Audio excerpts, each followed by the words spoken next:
भारत जोड़ो यात्रा अभियान गोड्डा से। आवाज हो क्रांति नहीं हो, हम बोर नहीं फिर लाएंगे, मिलकर बोलेंगे भारत जोड़ो, हम हवा नई चलाएंगे।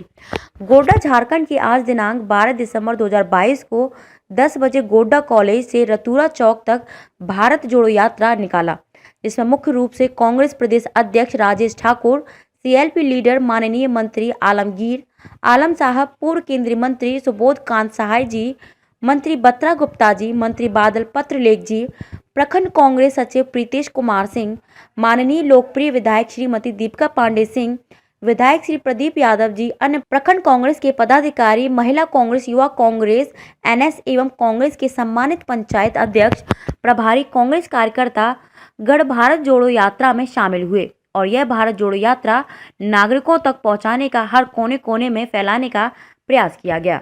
जिस दिन मैं गई थी उस दिन एक महिला अपने खेत से कुछ फल लेकर के अपने आंचल में लेकर के आई थी राहुल जी के लिए। उन्होंने 2 खीरा निकाल करके राहुल जी को दिया और उन्होंने बताया कि आपकी दादी ने हम भूमिहीन थे, लेकिन उन्होंने हमें जमीन हमारे नाम पट्टा दिया और आज उसी खेती की उपज मैं आपको देने आई हूँ राहुल जी। और आशीर्वाद के रूप में वो खीरा उस बूढ़ी महिला ने राहुल जी को दिया। जो काम इंदिरा जी के समय किया गया वो भी अगर आप गिनती करें, हम लोग को चाय पीने का मौका जो ब्रेक में था उसमें राहुल जी के साथ बैठने का मौका मिला हम लोगों को। उसमें किसी ने सवाल किया कि एक बात को इंदिरा जी की आप याद करके बताइए जो आप हम लोगों को बताना चाहते हैं, जिससे हम लोगों को भी आगे की दिशा मिले। राहुल जी ने कहा पता नहीं आप लोग इस बात को समझ पाएंगे कि नहीं, लेकिन मैं जब छोटा था तो कोई एक पत्रकार आकर बताए कि पाकिस्तान के किसी नेता से मैंने पूछा था कि आप किस रूप में याद किए जाना चाहते हैं। आप अगर भारत पाकिस्तान को एक कर देंगे तो आपकी ख्याति बहुत बड़ी होगी। राहुल जी बोले मैं छोटा था, वहीं आसपास उनकी बातों को सुन रहा था और जब वो पत्रकार चले गए तब मैंने अपने दादी से सवाल किया कि दादी आप कैसा चाहती हैं कि आपको कैसे लोग याद करें। राहुल जी ने कहा कि उन्होंने जो जवाब दिया मैं उससे दंग रह गया। वो बोले कि मैं ऐसा चाहती ही नहीं कि लोग मुझे याद रखें। उनके कहने का तात्पर्य ये था कि इंदिरा जी उस वक्त भी वही काम कर रही थी जो देश के लिए जरूरी था। लोग उससे उनके बारे में क्या सोचते हैं नहीं सोचते, उससे उनको कांग्रेस को वापस सत्ता में लाने का मौका मिलेगा नहीं मिलेगा, इस बात की चिंता किए बगैर जो इस देश को जोड़ने के लिए, समाज को एक रखने के लिए जो जरूरी था वह उन्होंने किया। मैं उस वक्त बैठे जब राहुल जी की बात सुन रही थी तो मुझे लगा कि मैंने जब राजनीति की शुरुआत की थी, राहुल जी ने यूथ कांग्रेस की शुरुआत की थी, अभिजीत और हम उस समय के यूथ कांग्रेस के साथी हैं। उन्होंने लोकसभा में चुनाव लड़ा था, मैं प्रदेश में थी। मुझे लगता था कि पहली बार जब हम लोग राहुल जी से मिले तो उन्होंने पहले ही कह दिया था कि 10 साल आप लोगों का समय मुझे चाहिए, उसके पहले मैं शायद आप लोगों को कुछ भी नहीं दे पाऊंगा, लेकिन 10 साल का समय आप देंगे तो आप लोग भी इस देश को बहुत कुछ दे पाएंगे और मैं भी शायद इस परिस्थिति में रहूंगा कि आप लोग आगे बढ़ें। 10 साल से कम समय में राहुल जी आज भी युवाओं के लिए, महिलाओं के लिए, किसानों के लिए, मजदूरों के लिए संघर्ष कर रहे हैं। उस वक्त की पहली मुलाकात के बाद जो एक दिशा मिली थी, फिर 19 नवंबर को इंदिरा जी के जयंती पर एक और दिशा राहुल जी ने मुझे एक नेता के रूप में दिया कि हमें करना वही है जिससे समाज का हित हो, देश का हित हो, उसमें अपने स्वार्थ की बात हो या फिर राजनीतिक लाभ की बात हो या फिर अपने अच्छे बुरे आलोचना की चिंता की बात हो, वो किए बगैर वो करें जो सही है। मेरा अनुभव जो यात्रा का रहा वो प्रदीप जी से ही मिलता जुलता है। लोग आंगन लीप करके, रंगोली बना करके, पूजा की थाली, आरती लेकर के राहुल जी का पलक बिछा करके इंतजार कर रही हैं। महिलाएं, बच्चे, किसान और जो हमारे समाज के अलग अलग लोग हैं। राहुल जी के रूप में उन्हें बहुत बड़ी संभावना, जो एक हताशा का माहौल अलग अलग जगह है, चाहे वो बेरोजगारी की वजह से हो, महंगाई की वजह से हो या समाज में बढ़ रहे भेदभाव की वजह से हो, उन्हें एक उम्मीद जो दिख रही है वो राहुल जी के रूप में। मैं आप लोगों से कहना चाहूंगी कि आज हम लोग सरकार में क्या काम कर रहे हैं, नहीं कर रहे हैं, उसकी चर्चा किए बगैर कि इस तपस्या में हमें प्रयास करना चाहिए कि हमारा भी सहयोग ज्यादा से ज्यादा हो सके। 3,500 किलोमीटर राहुल जी के साथ चलने वाले तो सिर्फ 117 भारत यात्री हैं जो उनके साथ कन्याकुमारी से शुरू करके आज कश्मीर तक अगले महीने पहुंचेंगे।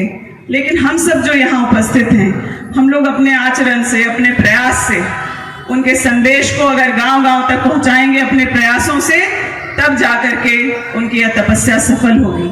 मुझे आप लोगों पर पूरा भरोसा है कि आप लोग भी अपना आशीर्वाद राहुल जी को देंगे। इस उनके प्रयास को, एक निस्वार्थ प्रयास जो वो कर रहे हैं भारत जोड़ने की, उसमें अपना साथ आशीर्वाद देंगे। क्या यहाँ जो युवा उपस्थित हैं, जो बुजुर्ग उपस्थित हैं, जो हमारी महिला बहनें उपस्थित हैं, क्या राहुल जी को उनके भारत जोड़ो यात्रा के लिए उनका अपना साथ और समर्थन देंगे? मैं आपसे निवेदन करती हूँ कि दोनों हाथ उठाकर एक बार इस जगह पर खड़े होकर के, आज राहुल जी राजस्थान पंजाब निकलने वाले हैं, लेकिन यहाँ से संदेश जाए गोड्डा के रोहतारा चौक से, मां दुर्गा के प्रांगण से, कि उनकी तपस्या में हम लोगों का भी कुछ साथ रहेगा और उनके साथ हम लोग जुड़े हुए हैं। आप लोगों के साथ समर्थन के लिए बहुत बहुत धन्यवाद। हमारे बहुत बड़े नेता हम लोगों के बीच हैं, हम लोग उनको सुनना चाहेंगे। बहुत बहुत धन्यवाद। बहुत बहुत धन्यवाद मैडम। इस मकसद से निकला है और क्यों आज हम लोग यहाँ रोहतारा चौक पर एकत्रित हुए। मुझे भी मौका मिला राहुल जी के साथ कदम से कदम मिलाकर चलने का। इंदिरा जी के जयंती पर देश भर की महिला विधायक सांसदों को निमंत्रण था। मुझे भी जब यहाँ से बुलाया गया तो मैंने सोचा कि जब निमंत्रण आ गया है तो जरूर हमें इस यात्रा में शामिल होना चाहिए। लगातार हिमाचल और प्रदेश कांग्रेस के कार्यक्रमों के चलते हम लोग वहाँ राहुल जी के साथ लगातार तो नहीं चल पा रहे, लेकिन एक बहुत ही महत्वपूर्ण दिन इंदिरा जी की जयंती पर हम लोगों को मौका मिला। मैं आपसे कहना चाहूंगी कि वहां से जब हम लोग होकर के आए, या फिर अगर उस यात्रा में जो लोग शामिल हैं वो महसूस कर पा रहे होंगे कि वो कोई राजनीतिक कार्यक्रम नहीं और एक तपस्वी की तरह राहुल गांधी जी आगे बढ़ रहे हैं और इस देश को जोड़ने के लिए एक कठिन तपस्या, उस तो मुझे लगता है 3,000 किलोमीटर उनकी यात्रा करीब पूरी हो चुकी है और 500 किलोमीटर चल के वो पंजाब और कश्मीर की यात्रा करते हुए श्रीनगर तक पहुंचेंगे। इस यात्रा का मकसद कोई राजनीतिक नहीं है। बोलने वाले लोग सोच रहे थे कि राहुल जी गुजरात क्यों नहीं जा रहे, हिमाचल प्रदेश क्यों नहीं जा रहे, लेकिन हर बार गांधी और नेहरू परिवार के जो लोग हैं उन्होंने देश में जो सबसे जरूरी बात थी उसको प्राथमिकता दी और किसी भी राजनीतिक लाभ और सत्ता के सुख के लिए काम ना करते हुए उस काम को किया है जो देश के लिए सबसे जरूरी रहा। आज देश को जरूरत है कि हम लोग के अंदर जो नफरत का जहर घोला गया है, जो सांप्रदायिक ताकतें हावी हुई हैं, उसको नियंत्रण में करने का, उसको खत्म करने का और जिस सौहार्द से इस देश में सब लोग रहते थे उसको वापस, उस सौहार्द भरे माहौल को वापस लाने का। किसी ने इस बात की पहल नहीं की और मुझे गर्व है कि इस काम को हमारे नेता आदरणीय श्री राहुल गांधी जी ने अपने हाथ में लिया और लगातार कई सारी परेशानियों का सामना करते हुए भी ये यात्रा कन्याकुमारी से शुरू होके तमिलनाडु, केरला, कर्नाटका, महाराष्ट्र, मध्य प्रदेश होते हुए राजस्थान तक पहुंची। और इस बीच हम लोगों ने देखा भी कि उनकी यात्रा में किस तरह से लोग उनसे मिले।